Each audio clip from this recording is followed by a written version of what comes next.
way beyond 30. So, hey everyone, we have a very special guest here, Pranav Prabhu, and he's going to be giving you guys tips as well as answering your questions about how to be sub 10.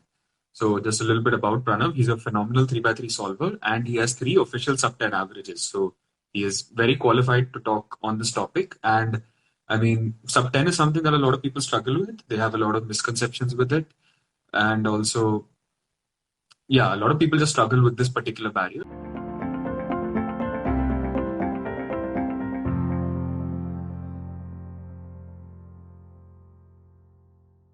So hopefully Pranav can help you. So hi Pranav. Hello. Yeah, thanks for that. So Cubelelo had put up a story asking for questions for Pranav. So I have a list of those here. For those of you who missed that story, don't worry. You can ask your questions about being sub 10 in the live chat and we'll be sure to address those. So should we start? Yeah, sure. Okay, so I'm just going to go through the questions in the order in which I'm reading them. So the first question is how to remember algorithms of the last layer. They are very confusing. So any tips for that? Yeah. So if you're looking at PLL, there are like 21 of those, and a lot of those are quite similar. You have like 3 U-perms and a H-perm and a Z-perm, all involving M moves. So those can get quite confusing. I think the best thing to do is just drill them outside solves. So you learn how to do them with proper finger tricks outside the solve, and once you have that in your muscle memory, you can incorporate them while solving. So and for OLL, I think a lot of cases are like they're opposites of each other, like 2 fish cases, 2 lightning cases, and all that. So with that, you can get, if you learn like 20 of those, you can get under 20, and the rest is the same as PLL, right? It's just practice, drilling, and then incorporating into your solves. Yeah, that's good advice. The next question is, does quick recognition of PLL play a role in being sub 10 if I average around 11 seconds? I think it depends. Like if you average 11, it definitely helps to get a bit below sub 10, but it's not the most important aspect. Because like, I have trouble with OLL to PLL transitions, which I'm trying to work on. But I think the most difficult part of the solve to get sub 10 is F12. So you have to work on your F12 efficiency and finger tricks rather than like transitions. Those are important as well. Yeah. The next question is, you got any tips for Roo? I don't know, Ru, sorry. Yeah, so to everyone who's in the live chat, Pranav uses CFOP. So that's what he'll be able to help you the best with. Yeah. This is an interesting question. Is it okay to not be a sub 10? It's definitely fine. You just go to competitions, have fun. Yeah, it's just a game. It's a toy, and you play with it, and you get good at it. But the main like thing is to have fun with it. Yep. Which cube is best suited for fast solves? The question. I think now, like in like the 2000s, you had like the Diane, but now we have so many options. It doesn't really matter. You can even get up 10 with a few like budget cubes, like Yushin and all that. It doesn't affect too much. Yeah, I mean, especially now, budget cubes have just become so good. Yeah, and now we have magnetic as well, so that helps. Exactly. Okay, I believe you answered this on Cubelelo story, but it's better to answer it here as well. What is F12 efficiency and how to improve it? Yeah, I did answer that question. So F12 efficiency is basically finding the best solution for you for a particular case. So there are 2 kind of aspects to it. That's the move count and finger tricks and your speed. So you have to balance that. If you have the least number of moves and it's hard to do, then that's not efficient, right? Because you need to focus on speed. So if you get a slightly longer solution with a fast turn count, that would be the better option. I think the best thing to practice that would be like for hard cases, you can go look up some alg sheets for unmatched corner and edges. But for others, you can just play around with the cube and then try whatever you want and see which works for you. Yeah, that's good advice. And I mean, it definitely makes sense to work more on F12 because it's the step that takes the most amount of time and it's the one that, a lot of people are weak at, like you mentioned. Yeah. And it's also very flexible as well. Yeah. Next question is, do we have to know full OLL PLL in order to be sub 10? It's most helpful. I think it's not necessary. PLL is necessary, I would say, not full OLL, but it would definitely help because you won't have to work on that aspect of your solves anymore once you reach that level. Like I still struggle with like a 2 or 3 OLL cases, but and I'm like on average sub-10, but those are not the aspects of the solve that you want to focus on when you're sub-10, right? You should know OLL and PLL by then. Yeah. Okay. The next question is, what about color neutrality? So I'm assuming this person is asking about your opinions on color neutrality and how necessary you think it is. So I'm not color neutral. I use white and yellow, so I'm dual. I don't think color neutrality is very useful to get sub-10 because that's helpful only in the long term when you get to like Aryan Chabra levels of speed. Duality is, I think color duality is like a good compromise. You have white and you have yellow. So if you don't have a good white cross, you can do yellow cross, and you don't have to spend a lot of time learning each and every color as well. So it's not the most useful thing to get sub-10, but duality can help. Yeah, plus, I mean, one thing I would like to mention here, it's interesting to note is that most people who have transitioned to color neutrality, they have done so from dual neutrality. Not many people have switched successfully from a single cross color. So I think at the very least for sub-10, like you mentioned, it's good to be dual neutral. Yeah. The next is, I have been averaging 10 to 11 seconds for 6 to 7 months. I think my weakest part is transition from cross to F12. Any tips? You're basically me. I was like averaging 11 for like 6-7 months and I couldn't do anything about it. I think the thing that helped me the most was as you cross to F12 and then F12 look ahead. So I still struggled with like doing cross +1, but the transition is like the most important step, I say, because once you have planned the cross during inspection, and you should plan the cross during inspection, you can like look for one corner at least. Instead of looking at for a whole pair, you can look at one corner and see where it goes. And I think that the trick to doing that like consistently is to not do it with inspection. You should do it, take your own time to do it, track all the pieces, and then slowly you can transition into kind of doing with 15 seconds of inspection. Yeah, I think that's great advice. I think people nowadays lack the patience to be able to use infinite inspection, but I think it's definitely necessary to build certain skills in inspection. Okay, the next question is how to start motivated and practice consistently. That's what I'm struggling with most. I'm assuming that means how to stay motivated. Yeah, I don't think there's any like solution to that besides like try different events, try various things, right? You don't have to like if you're doing it just to like win competitions, that's not like the right approach. You just have to have fun with it, and so staying motivated won't be an issue if you kind of enjoy what you're doing. Yeah, I agree.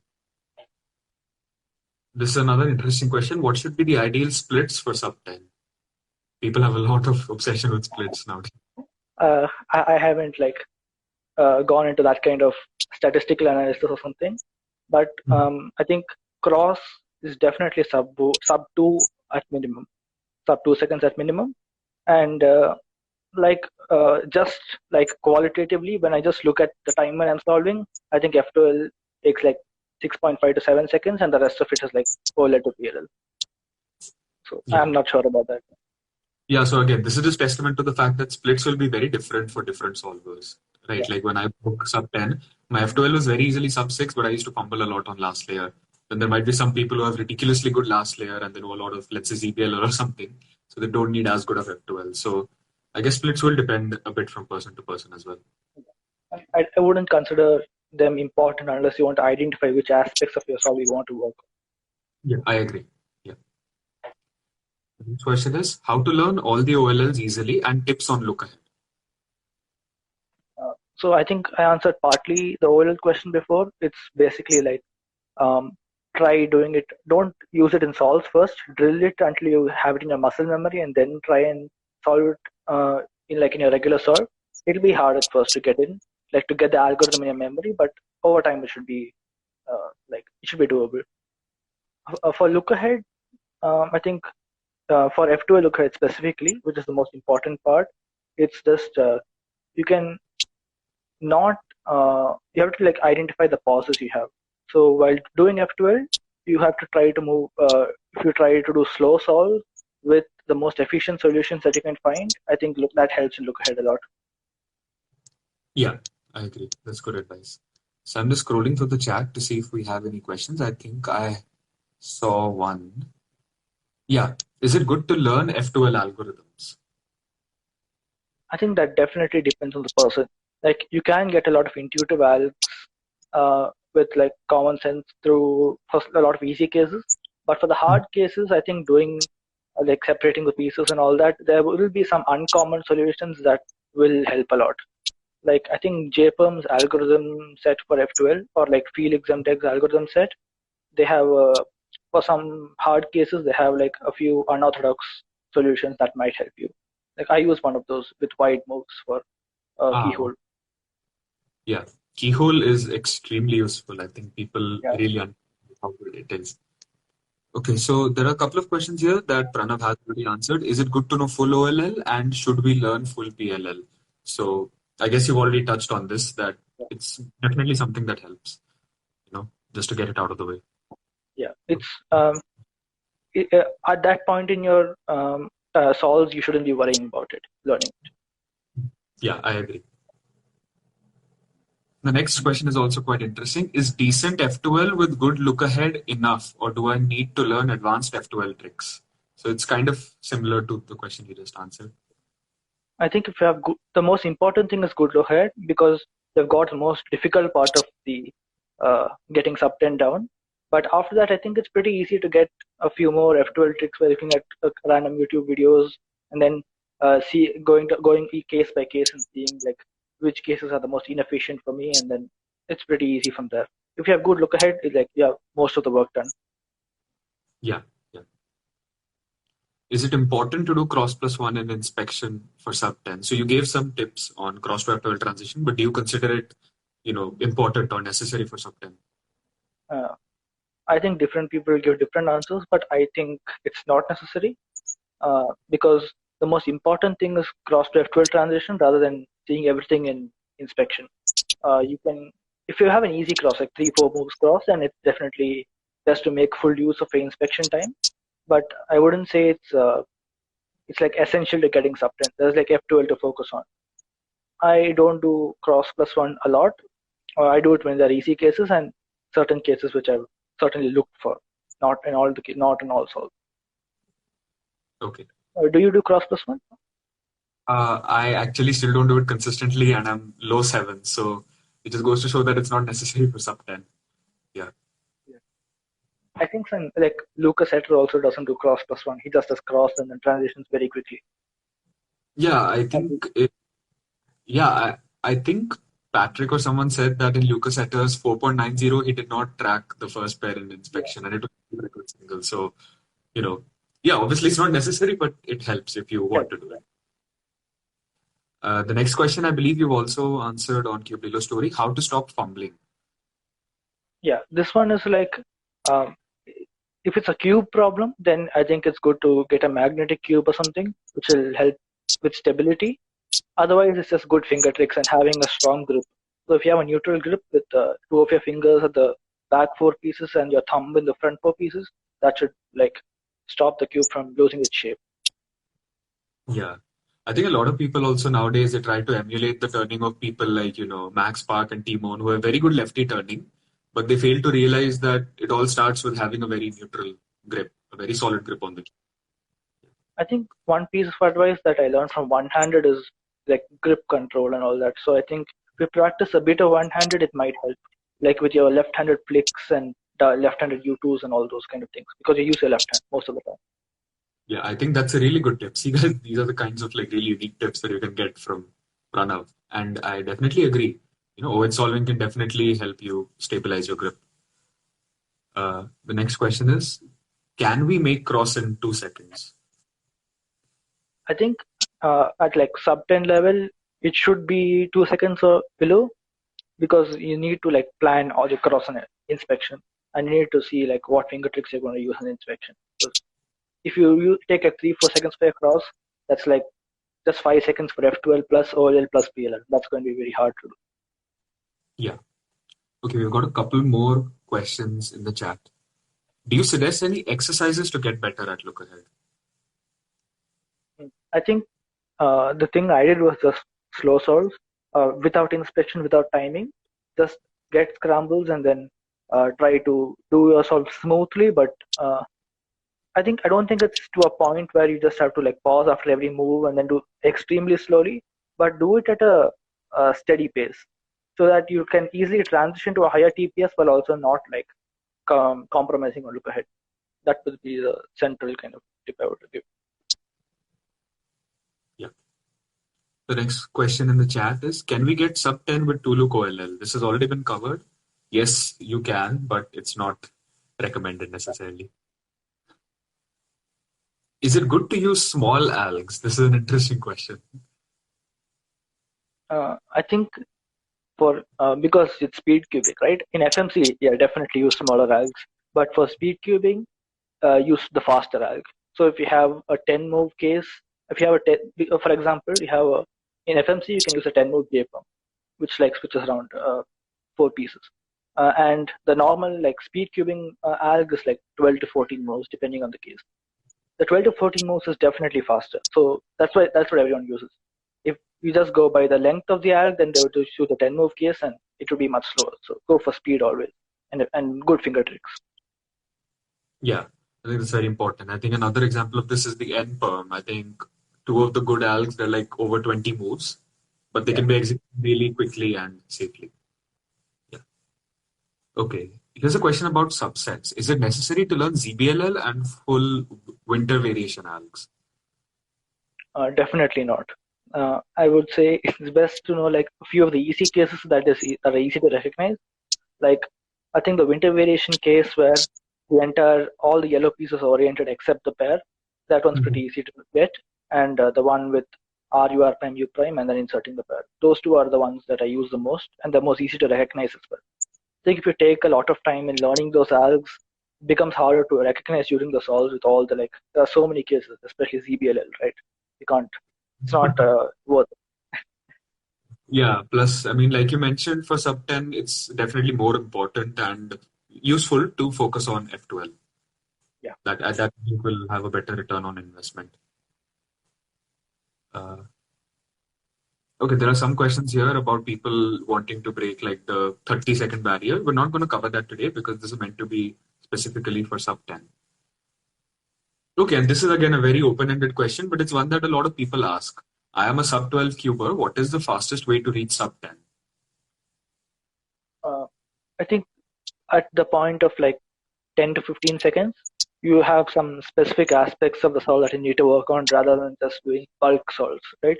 So I think the most important part, like I've mentioned again, is like you mentioned is like F12. F12 is the most important thing. If you don't have any like egregious kind of aspects to your other cross and OLL PLL, if you don't know OLL PLL, I think that's something you need to work on, and then F12, because F12 is like the bulk of your solve, and you need to reduce that time to a lot. Yeah. Okay. So there are a lot of repeated questions here. I'm gonna skip those. This is a good question. How does one increase their TPS? This is something I struggle with because like in the name of efficiency, you can sacrifice TPS, and that even if you have an efficient solve, you can get it to like 12, 13 seconds. So the thing to do with this is because you there's a kind of compromise between look ahead and TPS, right? So the steady solving is one that I would give because it helps build look ahead with the smoothness of the solve, but also not compromising on TPS. So you can slowly build up and drill your last layer algs. That's the most important thing because last layer is memorizable and recognizable. So it's not like you have to recognize the case and then intuitively do something like F12. You just have to you just have to execute the algorithm. So speeding up that part is important, I think, for TPS. Yeah. And I'm really glad that you mentioned steady solving because what a lot of people don't realize that to get good TPS, you also have to actually reduce your pauses. Like even if you're very fast turning, if you have a lot of pauses, you're technically going to have slower TPS. So I think the steady solving tip in particular is going to be helpful for a lot of people. Let's see. Okay, this is again a very interesting question. There are some very specific questions here. Tips to practice for advanced F12 with move cancellations. This is this is not something I focus on or something, because the only time I recognized this at first was doing FMC, because like FMC is kind of my main thing, and move cancellations are very important there. So I think it's from there you can like translate things into move cancellations here, uh, such as like specific multi-slotting and all that. But those are like I don't think those are necessary things. The one of the more important parts of those are keyhole, because keyhole, especially when you're doing the first two F12 pairs, you have a lot of empty slots, so you can like insert and do a lot of weird things and try to make it better. Yeah, yeah. Okay. So I'll just browse the chat again to see if there are any questions.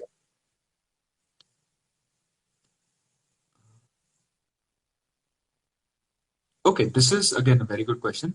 What do you do when you suddenly start to fumble between the session? Like few solves ago, your look ahead was just going smoothly, but suddenly you're not able to see pieces and you lose your focus. I think this is a very good question.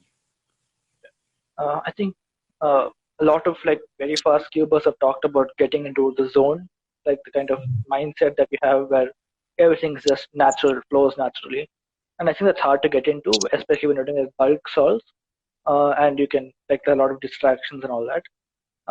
I don't really have like specific tips for this, but it's just if you're not feeling it, then don't solve. Like don't continue. You can cut off the session at there and then like take a break and then start again.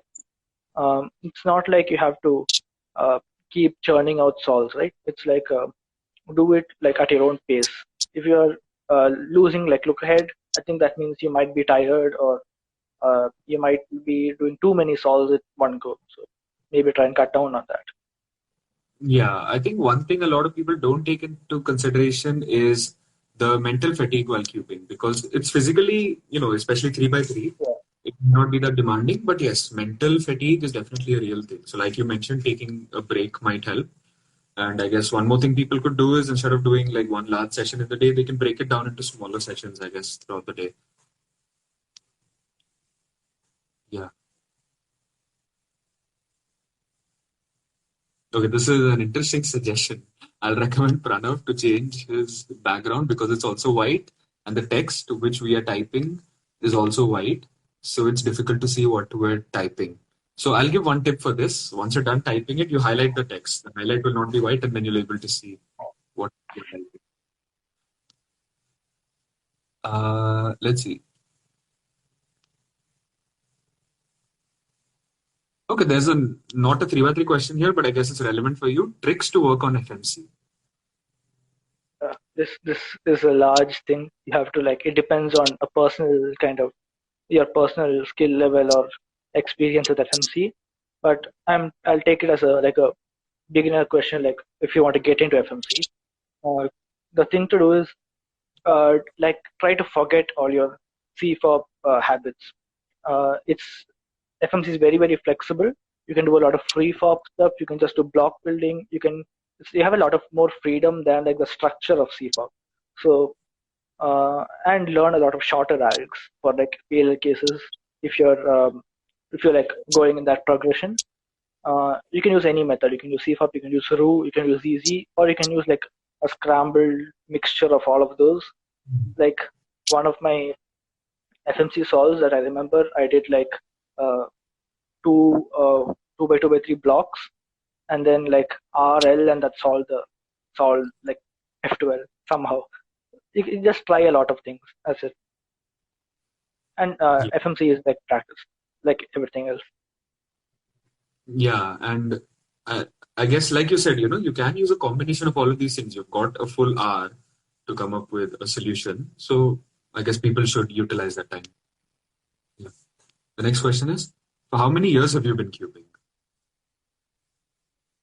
So I've been like officially competing since the end of 2016.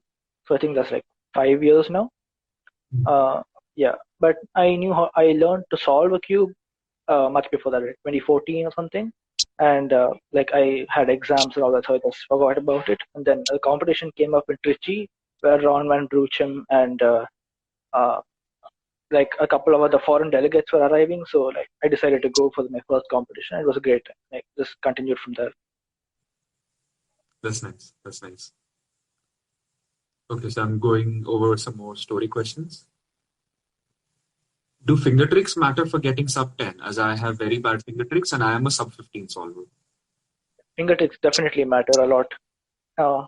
Like even if you have good algs or like good solutions, if you can't like solve it more efficiently or uh, like do proper cases in like least amount of time, then you're going to not be sub 10 with even with the amount of skill you have. I think sorry, I think what was I going to say? I'm sorry, I forgot what I was going to say, but Both of us just got for a second there. Yeah, it's about finger tricks. yeah. So like F12 is not in F12 especially. You have like a lot of pauses.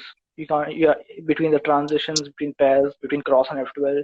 If you don't have good finger tricks, then you can like fumble the cube. You cannot have a good grip, and that will cause longer pauses.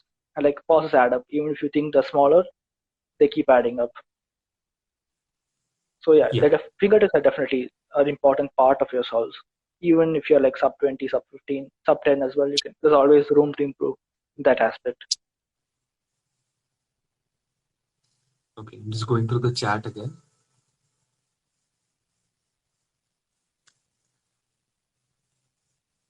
Okay, this is quite an advanced question. How to see forward to which PLL case we're going to get during performing the OLL alg? I think this is really hard. You can't. It's like you can't do this without a lot of practice or like knowing a lot of algs. So I don't think most people do this, especially except in a few cases. Um, so if they're like all four edges, yellow edges oriented, I'm choosing white bottom. All four yellow edges oriented. If you have like a fish case or four corner case, then looking at the color of your corners, you might be able to figure out if it's a U pump, a kind of U pump. So if you have F triple six CF prime, that OLL case, and you have two reds and two oranges on both sides, then you're going to get a H pump, something like that. Yeah. But Yeah. I don't think it's not that necessary, but it'd be useful to know like at least a few cases. Yeah. So, I mean, I do this a fair bit, so I'll kind of just add on to this. So, like you mentioned, for all yellow on top, it's fairly easy. And what I recommend doing is if you're serious about predicting PLL from OLL, the best thing to do would be to go through every single OLL case, inverse your algorithm so that you see what the case looks like, so that after you do OLL, your PLL is solved. That way you know what all blocks and stuff are getting preserved in your OLL. So then, like if you get a block like that in an actual solve, you know that that block gets preserved and it rules out a lot of PLL. So that can somewhat help narrow down the case, as well as like you mentioned, corner permutation recognition. So that'll help to know if you're getting solved corners or an adjacent swap or a diagonal swap. So it's more of like a process of ruling out impossible cases. Yeah. And as like in some very easy cases, like the T case with F6, F prime, and stuff like that, you can predict the edges. If you have two edges on one side and one corner on the other side as the same color, you will get a U-perm or like a PLL skip. Stuff like that Yeah. is like easy to recognize. Yeah. So, I mean, these are things that I guess you'll gradually pick up with time because this also requires practice. Yeah. Yeah. The next question is, I need guidance. Please suggest some coach. You have Kunal sitting right there. Yeah. You can go through Cubelelo. I'll just use this opportunity to plug myself, I guess. So, Cubelelo offers a coaching service known as Cube Expert, where you have a bunch of people who offer coaching for different events. So, I offer coaching for 3x3. So, you can just go to Cubelelo's website, go to the Cube Expert tab, and you can see a full list of coaches over there. And I know for a fact that a lot of other coaches are also really great. So, whoever you choose to hire, they'll help you out a lot. Yeah.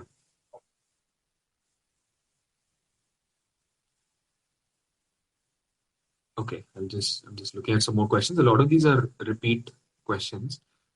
Mhm.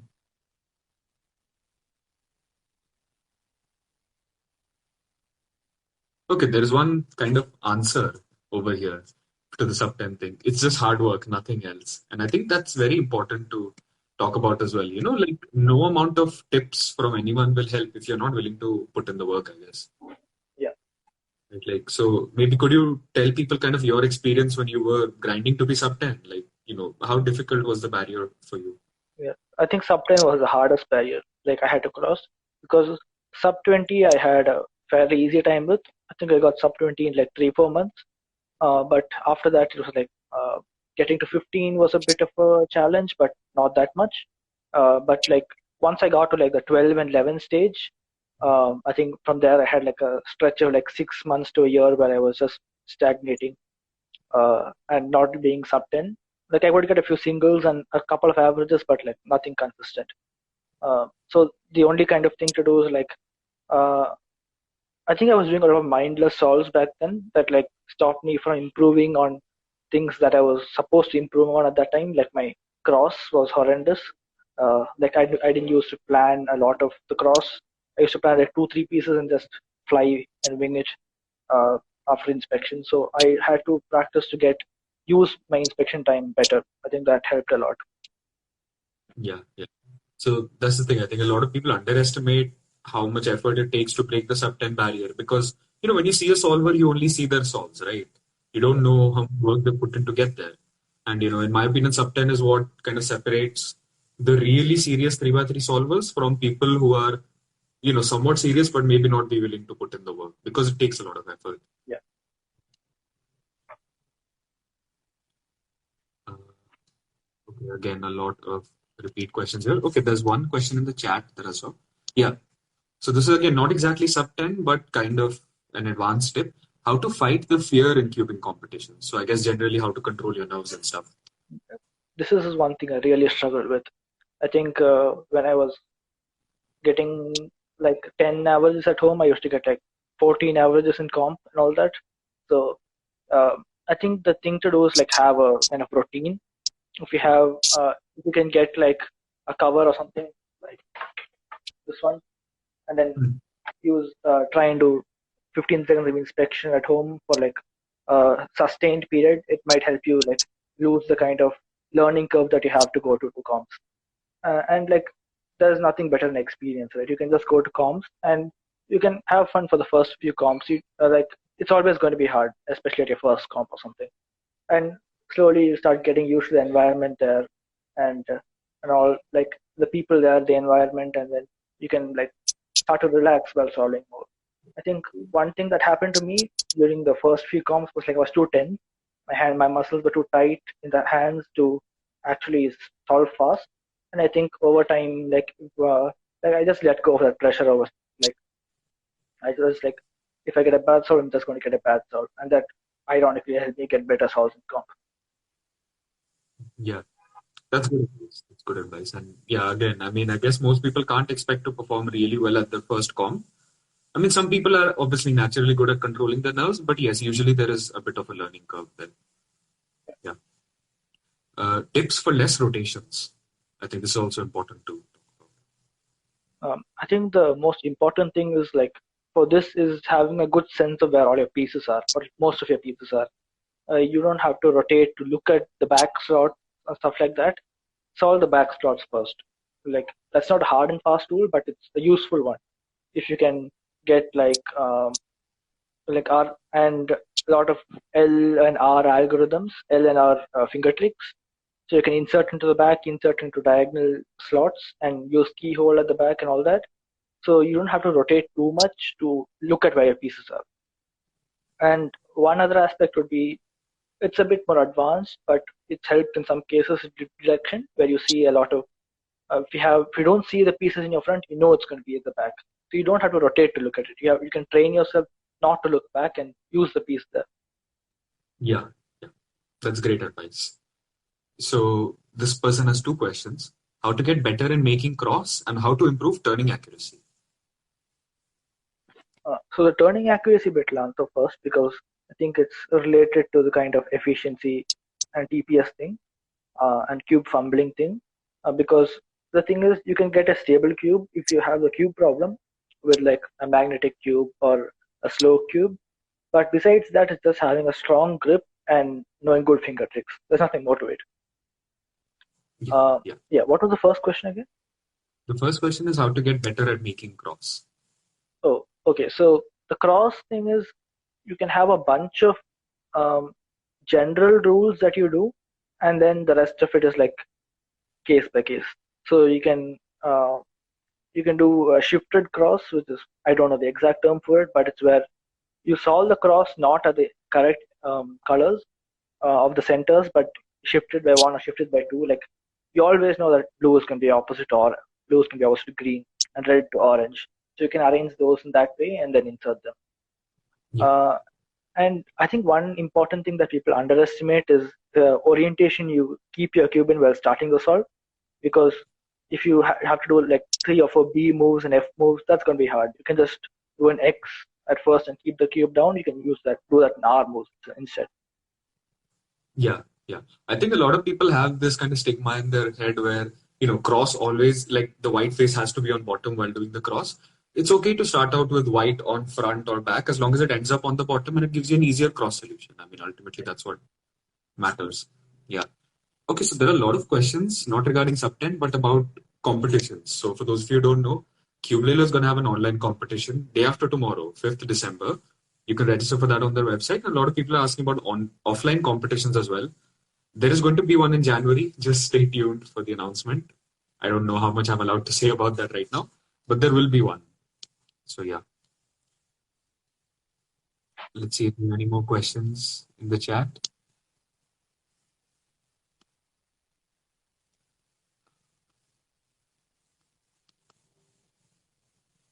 Okay, this is an interesting question.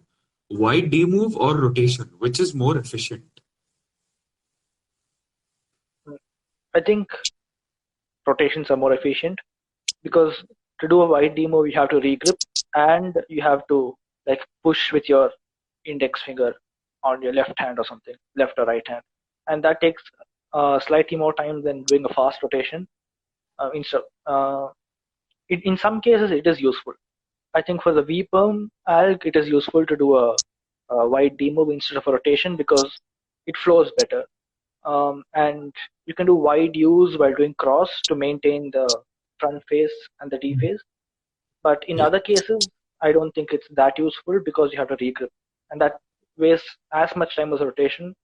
And in a rotation, you can keep track of the pieces while you're rotating. If you're doing a wide U move, it's harder to do that. Yeah. Let's see what other questions are there. Okay, so a lot of the questions are regarding look ahead, which you have covered. And okay, so that's the end of the questions that were asked on the story. I'll just go through the chat. There was one question about, I think, solving with cold hands. So do you have any tips for people who might be struggling to turn when they have cold hands? I have a chronic case of cold hands at competitions, especially. So, yeah, that makes it harder. But I think the thing that helped me the most was like uh, I had like a gloves or a towel to like keep it warm for some time before starting the solve, so that you could get used to the cold. And like you can't do much about it, I think, besides just warming up with your cubes before doing the solves. Just don't go directly to like the station. Like, do a bit of warm up with your solves to get your hands warm before starting the solve. Yeah. One thing I've seen a lot of people do at cubing competitions is when their hands are really cold and they're about to do a solve, they kind of sit on their hands for a while. So that might help. And um, yeah, I guess that's the best advice, from your end, that, you just need to warm up and stay warmed up. Yeah. I guess there's not much else that can be done about Yeah. cold hand. Yeah. Okay, so I think that's it for the questions in the chat. So, guys, if you have any more questions, please do ask them now, and Pranav will answer them.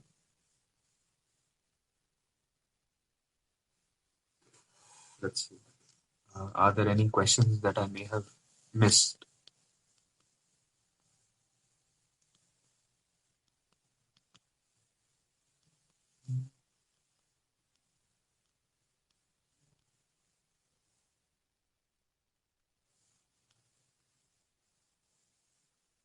Looks like you have a lot of fans in the chat. Sir, can I call you in person? Sir, can you give me an autograph?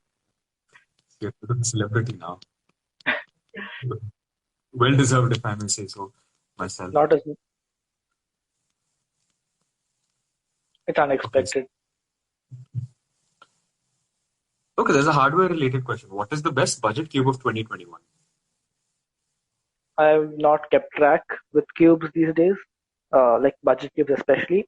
But the ones that I have used before, like the 2020 stuff and the 2019 versions, which might translate into 2021 stuff, is like the Moyu RS3 stuff, Moyu RS3M. That one's good. And I think for a while the Yushin one was also quite good, and I used that for like a solid like 6-7 months. Yeah, I think right now the Moyo one, like you mentioned, is really good. There is an RSTM 2021. It's just the RSTM 2020 with a different tensioning system, which makes it a bit heavier. So both the 2020 and 2021 are great cubes. I think the level Okay. of customization these days, it doesn't matter. It's just feeling based. Yeah, yeah. Okay, here's another hardware question. Worm 2021 or X-Man Tornado? I haven't tried either of those, so I can't answer. But I think Kunal has. Yeah, so I have tried both. I would definitely recommend the WRM 2021.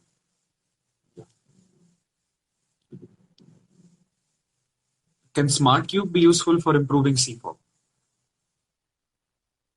For the cost it is, I would not say so. It's quite expensive compared to regular cube, and the gain you get is very little, or like no gain at all. It's just on the cube, which is uses Bluetooth. That's it. Yeah, and like I get that a lot of modern smart cubes they give you like analytics of your solve, like reconstruction and stuff. But again, it's very expensive to get a cube that doesn't perform as well as flagships. You can just record your own solves and go back and watch them. Yeah. That would be a lot cheaper.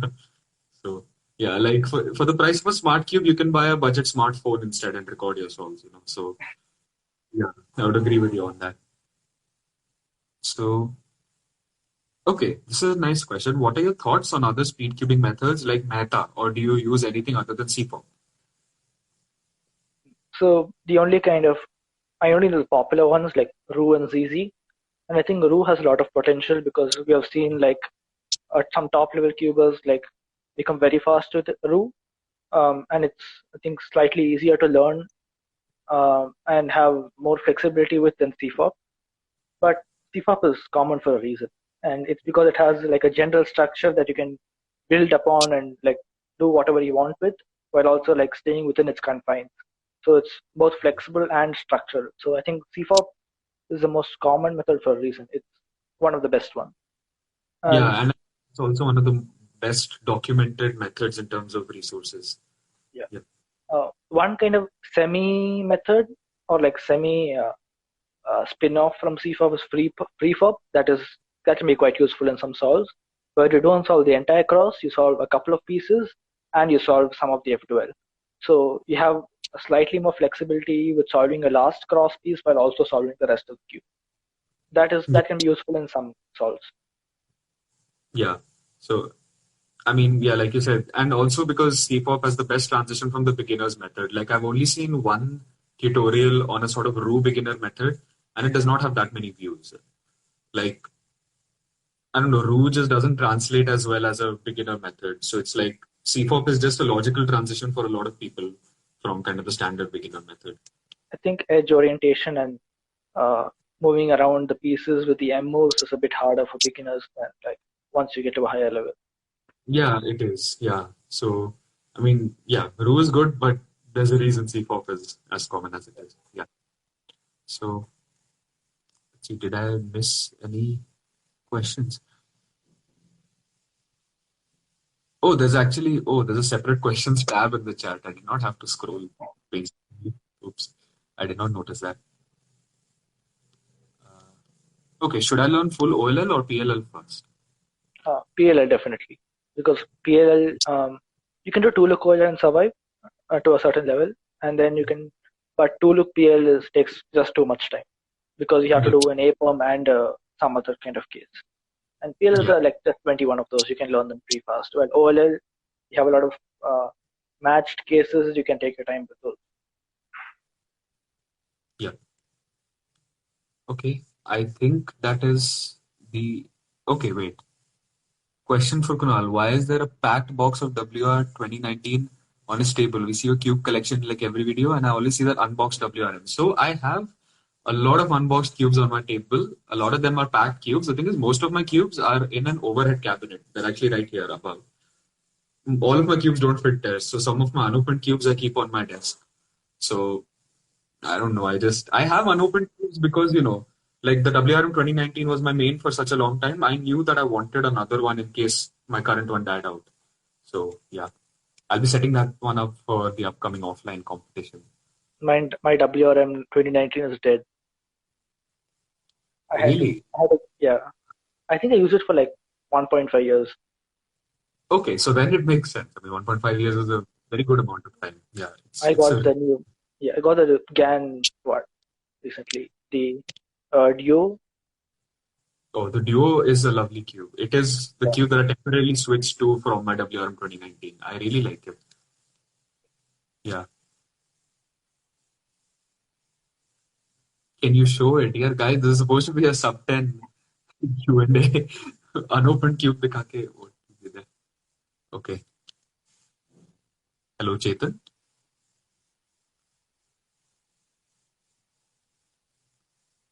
Okay, so I don't think there are any more questions regarding how to break sub-10. I'm seeing some questions about shipping. Guys, I do not work for Cubelelo, so I cannot answer those, unfortunately. Uh, I have just done an account takeover. So yeah, I guess that would be it for this session. For those of you who missed the session, don't worry. This will be available to you guys afterwards as an IGTV, so you can also go and rewatch it because Pranav has given a lot of really good advice in this kind of Q&A session. And yeah, I mean, we still have 20 plus viewers. It's actually pretty good. So, I mean, I would like to thank everyone for watching. And hopefully you were able to learn something from this because I know for a fact that most people do struggle with the sub-10 barrier. And yeah, I guess that's about it. Pranav, any closing thoughts? Nothing. Just thank you for hosting it. Yeah, thank you for being here and giving a lot of good advice. Yeah. Yeah. Okay, so I'll end the session here. Okay, Yeah. bye. Bye.